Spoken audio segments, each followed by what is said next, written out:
Izin sebelum saya memulai, apakah suara saya terdengar jelas ya Ibu ya? Terdengar dengan jelas, Ibu. Oke, baik, terima kasih. Assalamualaikum warahmatullahi wabarakatuh. Yang terhormat Bapak Wakil Kepala BKN, Bapak Supranawa Yusuf, Bapak Kepala Kantor Regional 10 Denpasar, Bapak Kantor Regional BKN, Bapak Paulus, dan kemudian dari Bapak Direktorat Kinerja, Bapak Samsyul, beserta pimpinan ataupun perwakilan dari kantor instansi vertikal, dari BKD, BKPSDM, ataupun BKPP di wilayah kerja regional 10 Denpasar. Izin sebelum saya memulai diskusi kita pada pagi hari ini, saya sampaikan permohonan maaf sebesar-besarnya dari Bu Asdep yang kebetulan tidak dapat menghadiri acara pada hari ini karena ada rapat bersama Pak Deputi pagi ini. Jadi menugaskan kepada saya untuk berdiskusi, bertemu dengan Bapak Ibu terkait Permenpan 8 tahun 2021. Mudah-mudahan tidak mengurangi esensi acara pada hari ini ya Bapak Ibu ya. Dan pada pagi ini saya akan langsung menjelaskan teknis sesuai dengan agendanya yakni bimbingan teknis. Jadi mudah-mudahan tadi saya lihat dari reaction yang dikeluarkan oleh Bapak Ibu itu banyak sekali masih ada yang emotnya tidak bahagia sepertinya ya Bapak Ibu ya. Belum bahagia, nanti sama-sama kita berdiskusi di sini apa sih yang masih membuat Bapak Ibu ragu dalam menyusun SKP. Terutama SKP untuk tahun 2022 dan tentunya tahun lalu untuk tahun 2021 yang sudah sama-sama kita lewati. Baik, izin saya pagi ini akan menyampaikan dulu terkait dengan SKP 2021. Itu yang pertama, nanti saya akan berikan tips dan trik untuk Bapak Ibu, karena kita sudah masuk sebenarnya ke 2022 ya Bapak Ibu ya. Sementara SKP 2021 periode Juli sampai Desember kita sudah harus menyusunnya berdasarkan PP 30. Nah, itu bagaimana? Jadi memang tidak sedikit dari Bapak Ibu yang belum membuat. Nah, belum membuat tidak hanya di BKN Kanrek 10, tapi juga di beberapa Pemda ataupun instansi pusat itu juga masih ada dalam proses pembuatan SKP yang 2021, itu tidak masalah. Tidak ada kata-kata terlambat ya Bapak Ibu ya. Yang paling penting dari kami di sini memudahkan Bapak Ibu memberikan solusi apabila Bapak Ibu ada pertanyaan.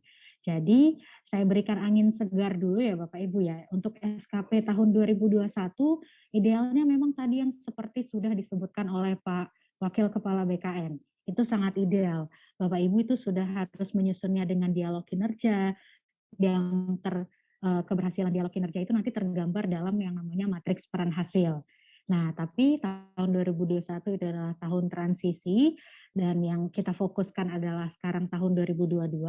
Untuk tahun 2021 silakan Bapak Ibu list saja. Jadi kita sedikit balik logikanya ya Bapak Ibu ya. Jadi di list saja output yang sudah Bapak Ibu kerjakan selama periode Juli sampai Desember. Seperti itu. Karena tadi SKP 2021 tentu tidak akan mungkin Bapak Ibu berdiskusinya di awal tahun 2022 kan ya Bapak Ibu ya. Kan itu tidak mungkin dilaksanakan seperti itu. Makanya kami berikan kemudahan karena untuk tahun 2021 kita sudah tidak lagi basisnya kegiatan tugas jabatan, itu yang paling pertama, karena kalau saya tidak salah BKN Regional 10 itu sudah pernah ya Ibu ya, sebelumnya sudah pernah sosialisasi juga. Jadi basisnya itu sudah tidak lagi kegiatan tugas jabatan yang diisi, tapi kita berbicaranya sudah hasil kerja, bisa outcome ataupun output, seperti itu. Jadi silahkan Bapak Ibu list output-output yang sudah Bapak Ibu kerjakan dari periode Juli sampai Desember berikut dengan indikatornya. Jadi Bapak Ibu cuma harus memikirkan apa output dan ukuran keberhasilan dari output tersebut. Yang sederhana apa? Misalkan ketepatan waktu. Atau kalau untuk kualitas, puas tidak pimpinan dengan output yang kita hasilkan. Itu saja. Jadi kami berikan tips dan triksnya untuk tahun 2021 seperti itu. Kami tidak akan terlalu dalam menanyakan mana matriks peran hasilnya, tidak. Tapi di tahun ini, mulai dari tahun ini kita sudah harus mengikuti proses yang ideal seperti yang sudah disampaikan oleh Pak Wakil Kepala BKN tadi. Itu sudah sangat detail disebutkan oleh Bapaknya. Seperti itu Bapak Ibu. Jadi untuk tahun 2021 Bapak Ibu tidak perlu khawatir, apakah saya harus dialog lagi nih untuk yang tahun 2021? Silakan langsung dituliskan saja output-outputnya seperti itu Ibu, Bapak Ibu. Karena orientasi kita adalah output. Jadi kita berubah mindset dulu. Mindset yang sebelumnya kita hanya kerja-kerja saja tanpa tahu ujungnya apa ini atau tidak terlihat ujungnya apa. Sekarang kita berbicaranya apa? Capaian atau ujung yang mau kita pertanggungjawabkan di akhir tahun. Nah, seperti itu. Itulah yang disebut dengan kinerja. Makanya SKP itu bukan lagi sasaran kerja pegawai seperti yang diamanahkan oleh PP 46. Tapi PP 46 sudah tidak berlaku lagi dan diganti dengan sasaran kinerja pegawai. Mungkin itu dulu terkait dengan SKP 2021. Jadi Bapak Ibu kalau ada pertanyaan terkait 2021 nanti bisa kita perdalam di sesi tanya jawab. Nah, yang akan saya jelaskan ini adalah bagaimana penyusunan SKP idealnya. Idealnya yang harus Bapak Ibu lalui pada awal tahun sampai nanti periode Desember 2022. Seperti itu. Jadi untuk tahun 2022 saya izin share screen ya Bapak Ibu ya.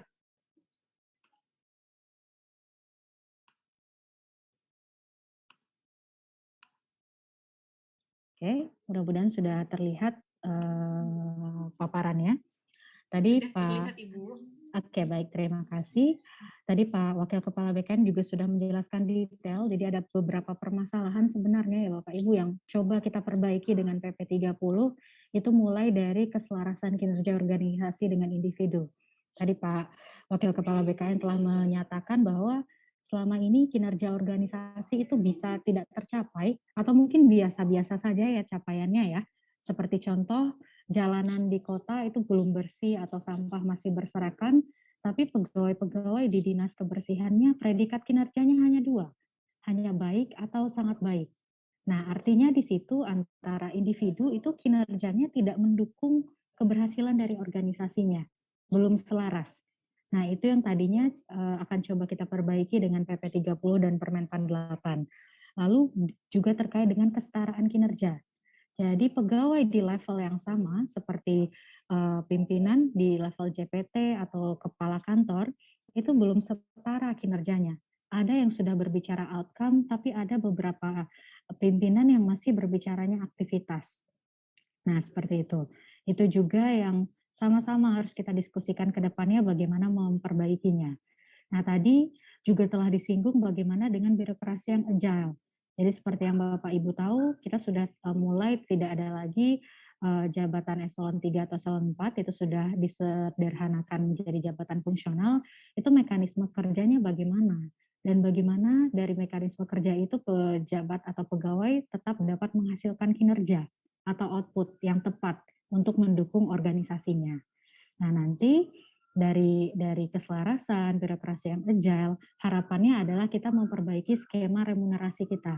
Karena memang Undang-Undang 5 tahun 2014 itu mengamanahkan bahwa salah satu bagian dari remunerasi yakni tunjangan kinerja itu basisnya adalah kinerja individu, capaian kinerja individu. Kalau yang selama ini kan belum ya Bapak Ibu ya, selama ini kan masih berdasarkan capaian kinerja organisasi dari nilai RB-nya, nanti kemudian juga pemotongnya itu adalah basisnya itu adalah absensi saja atau mungkin laporan harian. Nah, seperti itu. Kedepannya tidak. Kedepannya hitungannya adalah apakah berhasil Bapak Ibu menghasilkan suatu output atau kinerja. Dan itulah yang akan menjadi tabungan Bapak Ibu untuk mendapatkan tunjangan kinerja. Jadi pegawai yang memang kontribusinya clear, kontribusinya jelas kepada organisasinya dan tercapai semua target-targetnya, itu layak diberikan tunjangan kinerja yang mungkin lebih besar dari pegawai yang biasa-biasa saja. Nah, seperti itu. Jadi kita buat range tunjangan kinerja yang bisa mengakomodir itu. Dengan catatan apa? Kinerjanya sudah harus clear dan memang mendukung kinerja organisasi. Jadi intinya PP 30 dan Permenpan 8 itu bicaranya hanya 2 saja. Cascading atau penyelarasan kinerja organisasi ke individu, yang kedua itu adalah dialog kinerja. Jadi keselarasan, kesetaraan itu tidak bisa terlaksana atau tercapai apabila tidak ada dialog kinerja. Karena selama ini pegawai hanya menuliskan tusinya saja di SKP-nya. belum tahu apa sih ujung dari pekerjaan yang dia kerjakan. Seperti itu. Sehingga seringkali itu miss antara kinerja individu dengan kinerja organisasi. Seperti itu. Jadi tanpa dialog kinerja, tanpa bertemu pimpinan dengan pegawai, itu tidak akan mungkin diciptakan suatu kinerja yang ideal. Seperti itu. Nah, jadi ini beberapa kelemahannya tadi juga sudah sempat disinggung oleh Pak Wakil Kepala BKN. Jadi pemahaman indikator kinerja karena selama ini Bapak Ibu terbiasa dengan kegiatan tugas jabatan dan belum mengenal terkait dengan ukuran keberhasilan, maka ini hal yang harus dibiasakan juga. Seperti itu. Dan kalau berbicara indikator kinerja, sebenarnya kita tidak hanya berbicara di level individu, indikator kinerja itu mulai dari level organisasinya. Jadi untuk apa kantor regional BKN 10 ini ada? Apa sih tujuan unit kerjanya? Apa indikator yang menyatakan kinerja-kinerja di kantor regional itu berhasil? Itu harus dipahami oleh pegawai. Seperti itu. Sehingga nanti tercipta strategi-strategi yang memang exact mengintervensi kinerja organisasinya. Jadi kalau kinerja organisasinya belum clear, itu akan sangat susah menurunkannya ke bawah. Seperti itu, menurunkannya ke setiap individu-individu. Nah, yang kedua itu terkait dengan sistem manajemen kinerja. Jadi tadi sudah disebutkan juga bahwa kalau berbicara kinerja, itu sebenarnya SKP itu salah satu bagiannya ya Bapak Ibu ya. SKP itu adalah hasil dari tahapan pertama dalam sistem manajemen kinerja. SKP itu adalah hasil dari tahapan perencanaan kinerja. Nah, jadi jangan lagi Bapak Ibu kalau berbicara SKP itu seolah-olah merupakan dokumen administratif. Jangan ya Bapak Ibu ya, karena memang SKP ini adalah sesuatu guidance Bapak Ibu dalam bekerja untuk memastikan Bapak Ibu itu mencapai target atau tidak. Panduan Bapak Ibu dalam bekerja seperti itu untuk SKP. Makanya ketika kita berbicara SKP, tidak lagi kita hanya berbicara nilai, tapi bagaimana kita memastikan kinerja yang kita berikan kepada pegawai, khususnya dari pimpinan kepada pegawainya, itu dipantau, diberikan feedback kalau dia ada hambatannya dalam pelaksanaannya. Seperti itu. Sehingga nanti kita mengembangkan kinerja pegawai itu, bukan hanya sekedar mengevaluasi. Nah, nah untuk itu tadi kunci yang tidak boleh lepas itu adalah dialog kinerja. Jadi biasakan lagi kita tidak hanya sekedar memberikan disposisi, tapi kita biasakan memberikan feedback, berdiskusi, berdialog, strategi apa sih yang lebih tepat untuk mencapai suatu kinerja tertentu. Nah itu yang diharapkan sama-sama kita tanggulangi dengan PP 30 dan Permen 48. Seperti itu. Nah, ini siklusnya, nanti kita akan lebih heavy-nya di sini ya Bapak Ibu ya, akan kita lebih fokus jadi perencanaan, nanti hasil dari perencanaan itu adalah SKP. Nah, ini prinsip umumnya yang tadi sudah saya jelaskan juga di awal, bahwa kinerja itu bukan sekedar menilai, lalu kinerja itu adalah bagaimana kita meyakinkan kinerja kita ini memang mengintervensi kinerja organisasi, memenuhi ekspektasi pimpinan kita. Nah, itu kunci yang kedua. Lalu intensitas dialog yang sering, lalu kinerja individu, kalau dialognya sering bertemu, sering berdiskusi dengan Bapak Ibu pimpinannya, maka itu otomatis kinerja individu akan selaras dengan kinerja organisasi. Dan selain berbicaranya bukan lagi tusi ya Bapak Ibu, sekali lagi kita tidak berbicara tusi lagi, tidak berbicara basis kegiatan lagi, tapi kita sudah berbicara hasil kerja, nanti juga ada perilaku. Jadi perilaku kerja tetap dinilai, dicerminkan dari apa yang Bapak Ibu tunjukkan selama bekerja dan berinteraksi dengan orang lain. Nah, ini prinsip umumnya yang harus Bapak Ibu pahami, sehingga nantinya, sebentar, ini prinsip awalnya, maaf, oke. Nah, jadi kalau kita berbicara kinerja, tadi kita tidak bisa lepas dari organisasi ya Bapak Ibu ya, karena memang kinerja individu harus mendukung kinerja organisasi. Maka kinerja organisasi harus clear dulu. Nah, seperti itu. Jadi PR kita tidak hanya memperbaiki kinerja individu, tapi juga memperbaiki kinerja organisasi. Jadi sebenarnya bagian perencanaan itu juga harus mengerti dan paham akan hal ini. Seperti itu. Karena kalau kinerja organisasi kita berbicara bagaimana rencana jangka menengah, yang kemudian turun ke renstra masing-masing OPD, kan seperti itu ya Bapak Ibu, sehingga kita tahu OPD kita ini ada tujuannya apa sih target kinerjanya. dan kemudian diturunkan ke perjanjian kinerja. Jadi perjanjian kinerja itu idealnya ada sampai di level unit kerja. Seperti itu. Jadi perjanjian kinerja kepala dinas, kepala balai, kepala kantor regional, kepala BKD itu semua punya perjanjian kinerja. Nah, dari perjanjian kinerja ini barulah kita berbicara SKP. Jadi, basis awal atau modal awal Bapak Ibu dalam mengcascading atau melakukan penyelarasan itu adalah dari perjanjian kinerja ini. Jadi harus paham apa sih yang harus dicapai di level unitnya. Nah, seperti itu. Apa sih kinerja-kinerja di level dinas, di level BKD, di level BKPP yang harus dicapai? Seperti itu. Karena nanti basis awal ini akan jadi modal awal SKP seorang pimpinan tinggi. Seperti itu, atau pimpinan unit kerja mandiri. Jadi nanti Bapak Kepala Dinas ataupun Kepala BKD itu tidak perlu lagi menyusun kalimat-kalimat SKP seperti yang lama. Mengkoordinasi, mengevaluasi itu tidak kita gunakan lagi, tapi basis awalnya yang ada di SKP-nya itu adalah apa sih sasaran dan indikator yang ada di perjanjian kinerjanya. Nah, itu yang langsung nanti ada di SKP JPT itu, jadi modal awalnya. Nah, sebagian kecil dari SKP JPT itu adalah sasaran dan indikator yang ada di perjanjian kinerja. Nah, itu. Nah, baru dari sini JPT berdiskusi dengan pegawai yang ada di bawahnya. Lakukan dialog kinerja tadi. Dalam rangka apa dialog kinerjanya dilakukan? Untuk menentukan strategi yang tepat. Jadi kita berbicaranya itu apa sih yang harus dilakukan seorang JAJF. Jadi prinsipnya itu adalah jika maka. Jika JF mengerjakan ini, maka kinerja di JPT-nya akan tercapai. Nah, itu kita bermain sederhananya. Jadi kita diskusi dialog kinerja itu adalah dialog terkait dengan strategi pencapaian kinerja. Nah, panduan untuk berstrategi sendiri sebenarnya sudah ada di Permenpan 8 ya Bapak Ibu, nanti akan saya jelaskan juga dengan detail. Nah, dari sini baru kita ketemu sama yang namanya sebentar. Oke. Nah, baru kita ketemu sama yang namanya matriks peran hasil. Jadi dari hasil dialog kinerja tadi, kita akan ketemu dengan matriks peran hasil. Bentuknya nanti bisa saya perlihatkan juga, dan itu juga ada di Permenpan 8. Nah, itu juga ada di Permenpan 8, dari halaman 150 sampai ke terakhir itu semuanya contoh. Nah, jadi dari matriks inilah terpetakan, apa sih peran dan hasil dari setiap individu dari hasil dialog kinerja bersama pimpinan. Nah, di sana juga ada ekspektasinya. Jadi sederhananya seperti ini. Oke, sebentar. Nah, ini ya Bapak Ibu ya.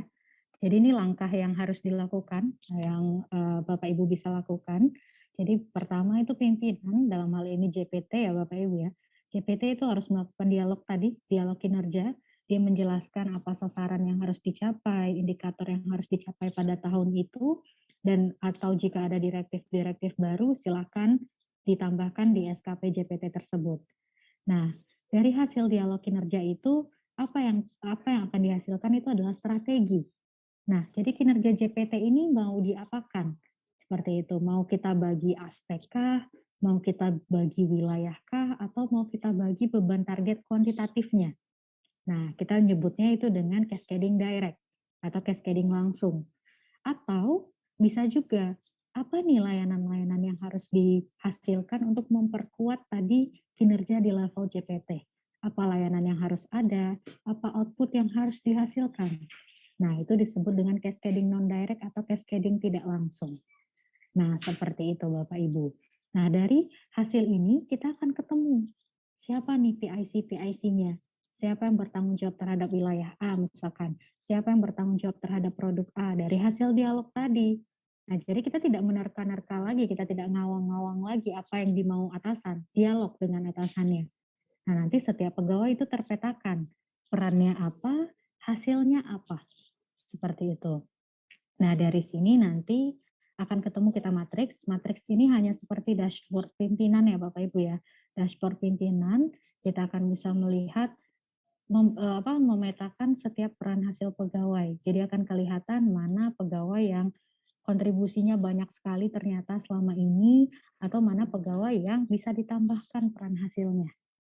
Seperti itu. Nah, baru setelah kita punya pembagian peran hasil dan matriks ini, kita ketemu dengan yang namanya SKP. Seperti itu. Jadi, nanti peran hasil yang ada di matriks peran hasil itu akan menjadi ancang-ancang Bapak Ibu dalam berkinerja atau kinerja utama dari Bapak Ibu. Berikut nanti ekspektasinya itu akan jadi ancang-ancang dari indikator kinerja. Nah, baru kita ketemu dengan SKP setelah kita selesai melakukan mekanisme 1, 2, 3 ini. Seperti itu.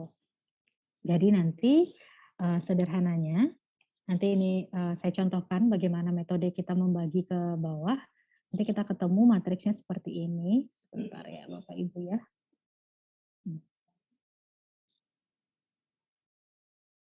Nah, ini matriks peran hasil, ini juga ada di Permen-Pan 8, bisa Bapak Ibu lihat.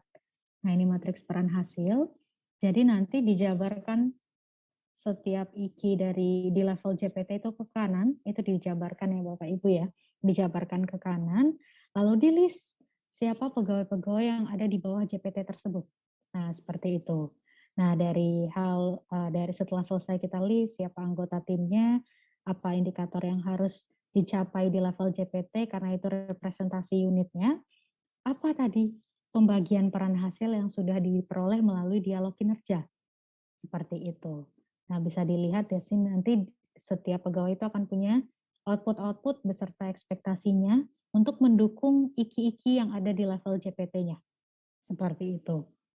Nah, kalau misalkan masih ada ketua tim ya Bapak Ibu, artinya di bawah kepala dinas atau kepala BKD itu tidak langsung JF ya, misalkan itu ada kepala bidang atau kepala bagian, itu bisa kita menyebutnya di sini adalah ketua tim, bisa merupakan JF Koor atau JF Subkoor atau JF non Subkoor ataupun Koor yang ditugaskan untuk output tertentu dari JPT. Nah, seperti itu. Nanti dari ketua tim melakukan hal yang sama, lakukan hal yang sama dengan anggota timnya. Seperti itu.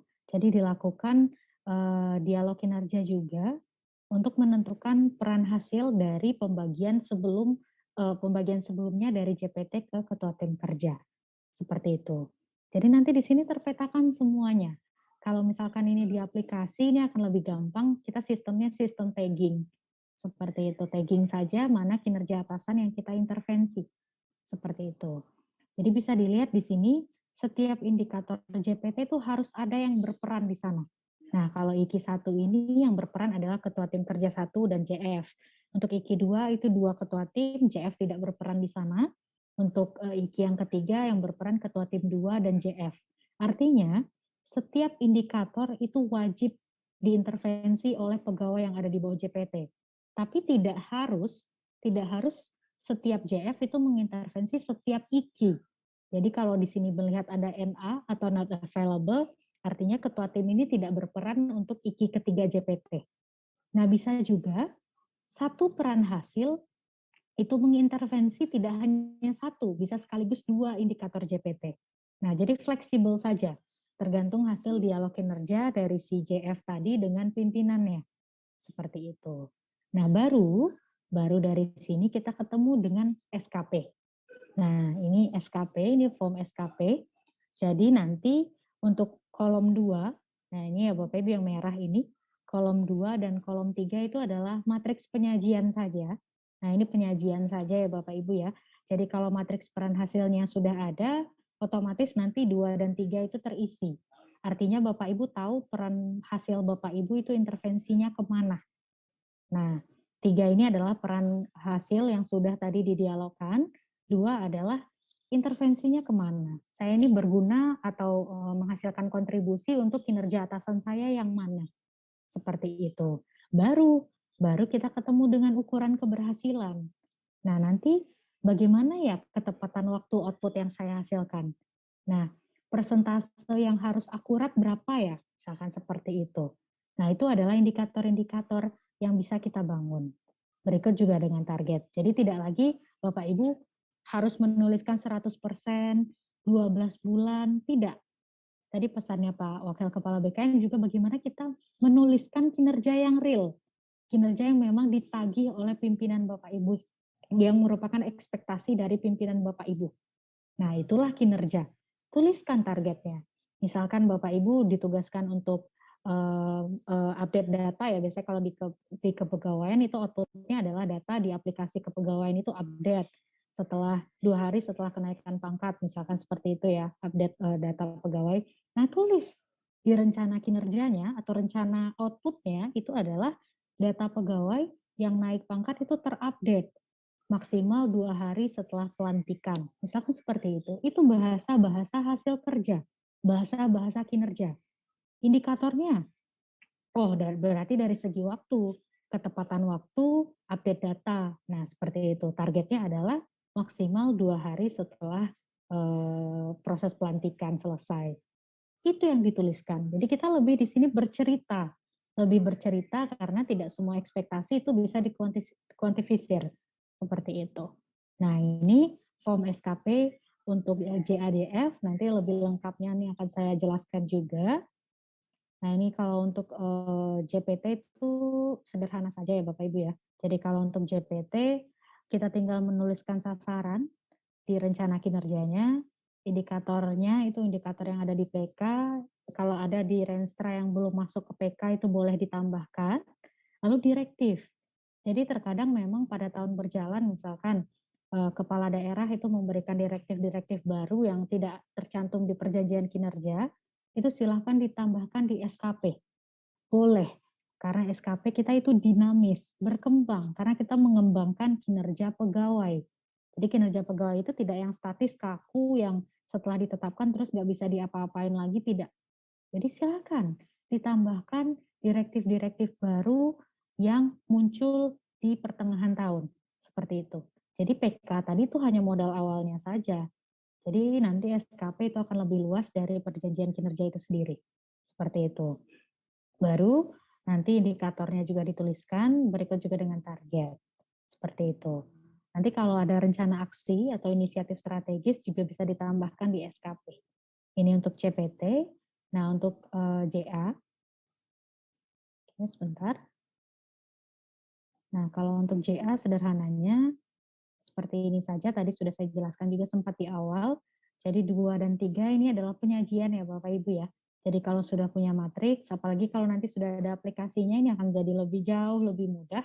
Jadi 2 dan 3 ini penyajian dari hasil dialog kinerja.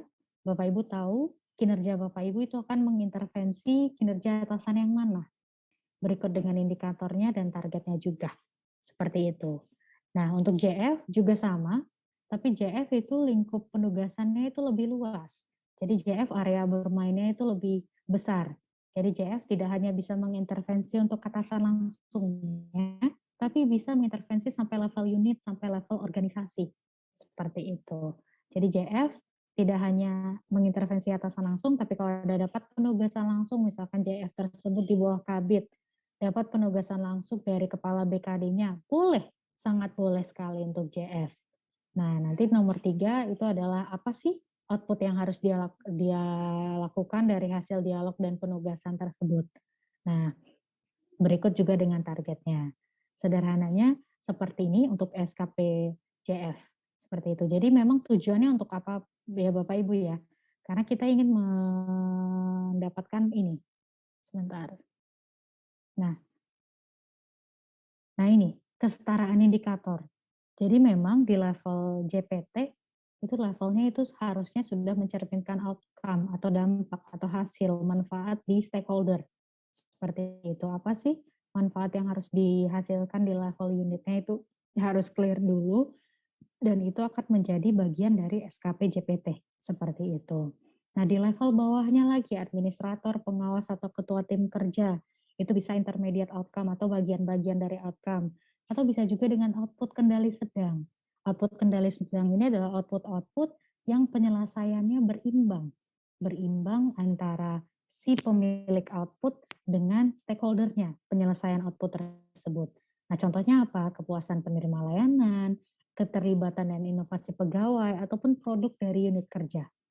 Nah, baru nanti ke bawah untuk pelaksana atau JF itu idealnya memang output yang kendalinya tinggi.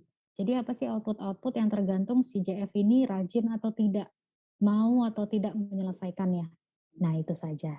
Nah, ini untuk contoh clear-nya ya Bapak Ibu ya, bagaimana sih perbedaan SKP ke depannya, SKP yang lama dengan SKP yang baru. Nah, ini familiar ya Bapak Ibu ya. Jadi ini familiar, kita masih gunakan sampai bulan Juni tahun 2021. Jadi di sini kita bisa lihat jabatannya adalah pemproses mutasi kepegawaian dan langsung menuliskan tusinya ke dalam bagian dari SKP-nya. Tidak salah karena memang namanya masih sasaran kerja pegawai. Jadi yang dituliskan memang kerja-kerja yang selama ini harus dia laksanakan. Seperti itu. Nah, dan kuantitasnya bisa di awal tahun itu sudah diprediksi akan ada 500, pokoknya 500, kualitasnya 100 dan waktu 12 bulan. Tak jarang memang banyak pegawai yang bahkan tidak paham 100 ini apa dan 12 bulan ya udah karena bekerjanya 12 bulan ya 12 bulan. Padahal menyiapkan usul persetujuan teknis kenaikan pangkat ini tidak butuh waktu 12 bulan. Padahal bisa selesai mungkin dalam waktu 1 minggu misalkan seperti itu. Jadi ini cara-cara lama yang kita perlahan-lahan tinggalkan ya Bapak Ibu ya. Sebenarnya apa sih ekspektasi dari atasannya, kepala seksi, kepada seorang pemproses mutasi kepegawaian? Apa ekspektasinya? Nah itu yang didialogkan antara Pak Lukito dengan Bu Bintarti. Nah apa sih maunya Ibu untuk saya hasilkan untuk mendukung kinerjanya Bu Bintarti? Apa sih outputnya? Ternyata dari 3 kegiatan ini sebenarnya hanya satu yang diminta. Jadi ini. Nah, output yang harus dihasilkan oleh Pak Lukito itu adalah usulan persetujuan teknis kenaikan pangkat pegawai. Nah, itu outputnya. Ekspektasinya apa? Disusun secara akurat dan diselesaikan tepat waktu. Itu baru kinerja. Jadi beda ya Bapak Ibu ya, tidak lagi kita berbicara kegiatannya mendata, memverif, itu tidak perlu dituliskan di SKP. Tapi ujung dari kegiatan itu apa sih yang ditagih oleh kepala seksinya? Nah, seperti itu. Misalkan dari sini, dari hasil dialog kinerja, oh ternyata berapapun jumlah usulan kenaikan pangkat yang masuk, mau ada 1.000 tahun ini atau untuk periode April itu ada 500 misalkan, ataupun hanya 20 usulan, itu ya harus diprosesnya akurat dan diselesaikan tepat waktu. Ada ekspektasinya di situ. Jadi tidak hanya sekedar memproses usulan. Nah, kualitasnya juga dijaga di situ. Jadi harus akurat, ekspektasinya adalah akurat dan tepat waktu. Nah, dengan adanya ekspektasi akurat dan tepat waktu ini memudahkan kita untuk menyusun yang namanya indikator. Apa sih ukuran keberhasilan dari akurat? Apa ukuran keberhasilan dari tepat waktu? Nah, makanya penting di dalam rencana kinerja itu ada output yang sudah ada ekspektasinya. Seperti itu. Misalkan sederhananya adalah kinerja saya itu adalah paparan, misalkan ya, menyiapkan bahan tayang. Biasanya kalau di SKP yang lama itu pasti menyiapkan materi sosialisasi. Selesai. Nah, tidak lagi seperti itu. Langsung kita tuliskan outputnya. Materi sosialisasi yang lengkap sesuai NSPK dan diserahkan tepat waktu untuk dibahas bersama pimpinan. Itu dia. Jadi ekspektasinya adalah lengkap, jadi harus tercermin semua yang ada di NSPK dan diserahkannya tepat waktu untuk dibahas pimpinan. Seperti itu. Itu baru kinerja. Nah, itu kita berbicara kinerja Bapak Ibu. Jadi kinerja itu adalah output apa sih, hasil kerja apa sih yang saya ditagih oleh atasan saya, yang jadi harapan untuk dicapai atasan saya. Nah, seperti itu. Jadi kalau sudah berbicara output, kita akan mudah ketemu indikatornya. Contoh nih, dari contoh yang ada di layar sekarang. Itu adalah usulan persetujuan teknis kenaikan pangkat yang akurat ya Bapak Ibu, yang akurat. Nah, akurat di sini apa sih ukurannya? Oh, jangan sampai ada yang BTL ya, kata Bu Bintarti kepada Pak Lukito. Tulis itu. Nah, di sini Bu Bintarti berikan room of error atau room of improvement kepada Pak Lukito. Ya, kalaupun tidak bisa 100% misalkan ya, setidaknya 95%-nya tuh jangan sampai ada BTL ya. Nah, itu tulis itu di indikatornya. Persentase usulan persetujuan teknis yang tidak BTL atau memenuhi syarat. Nah, seperti itu. Nanti gimana strategi Pak Lukito lah dengan pegawai-pegawai yang mau naik pangkat itu bagaimana? Strategi supaya tidak lagi BTL dan selalu memenuhi syarat. Itu indikator. Ukuran keberhasilannya seperti apa? Nah, yang tepat waktu bagaimana? Nah, misalkan tepat waktu selain yang dicontoh ini adalah setidaknya 1 minggu sebelum mau diajukan ke BKN ya, ke BKN pusat itu sudah ada ya, sudah selesai usulannya, misalkan seperti itu. Atau jumlahnya setidaknya 30%-nya selesai. Nah, itu.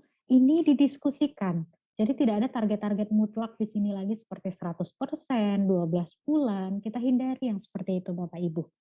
Nah, kita berbicara real saja. Tanyakan kepada atasan, apa sih ekspektasi Bapak terhadap usulan kenaikan pangkat? Oh, kalau bisa lebih cepat dari tahun kemarin ya, karena tahun kemarin itu mepet. Oh, berarti indikatornya adalah peningkatan kecepatan pemrosesan usulan untuk diajukan ke BKN. Nah, itu jadi indikator. Jadi, kita memang belajar di sini untuk menarasikannya. Nah, tidak perlu dengan bahasa-bahasa yang terlalu indeks atau apa, itu tidak perlu ya Bapak Ibu. Jadi, apa harapan dari pimpinan Bapak Ibu, itu saja yang dituliskan. Maka dari itu, kami juga sekarang sedang mempersiapkan revisi dari Permenpan ini. Jadi, kalau Bapak Ibu lihat, memang Permenpan 8 itu 294 halaman, 150 halaman ke bawah itu adalah contoh, dan sangat kuantitatif. Ya Bapak Ibu ada persentase, ada jumlah, ada indeks dan segala macamnya. Nah, di revisi Permenpan ke depannya itu kita siapkan yang bisa dideskripsikan seperti ini. Jadi kinerjanya apa? Usulan persetujuan kenaikan pangkat itu akurat dan disampaikan ke BKN tepat waktu. Nanti kita gabungkan saja antara indikator dengan target. Oh, ukuran keberhasilannya adalah tidak ada yang BTL karena kesalahan data, penginputan, dan pengetikan. Itu indikator yang pertama. Tidak ada usulan persetujuan teknis karena kesalahan verifikasi. Itu yang kedua, indikator yang diminta oleh atasannya berdasarkan hasil dialog. Lalu, pokoknya disampaikan ke BKN itu tidak melebihi 15 Juli. Nah, jadi kita lebih bercerita saja, jadi tidak harus dikuantifisir dengan persentase, harus ada satuan-satuan seperti itu, tidak. Nah, ini contoh nanti SKP ke depannya yang lebih bercerita. Jadi kita gabungkan antara ukuran keberhasilan dan target di dalam SKP-nya. Nah, seperti itu. Nah, ini contoh SKP ke depannya ya Bapak Ibu ya, terlihat beda ya Bapak Ibu ya. Kita tidak lagi berbicara kegiatan tugas jabatan, tapi kita berbicaranya adalah rencana kinerja yang didialogkan dan sudah pasti merupakan penyelarasan dari kinerja atasan, kinerja organisasi, atau kinerja unitnya. Nah, contoh-contoh lain itu bisa dilihat juga di Permenpan 8. Mungkin itu dulu ya Ibu Moderator. Saya kembalikan, saya buka nanti pertanyaan untuk 3 pertanyaan terlebih dahulu sebelum nanti kita istirahat atau mau ada penjelasan teknis lagi. Saya kembalikan dulu ke Ibu Moderator.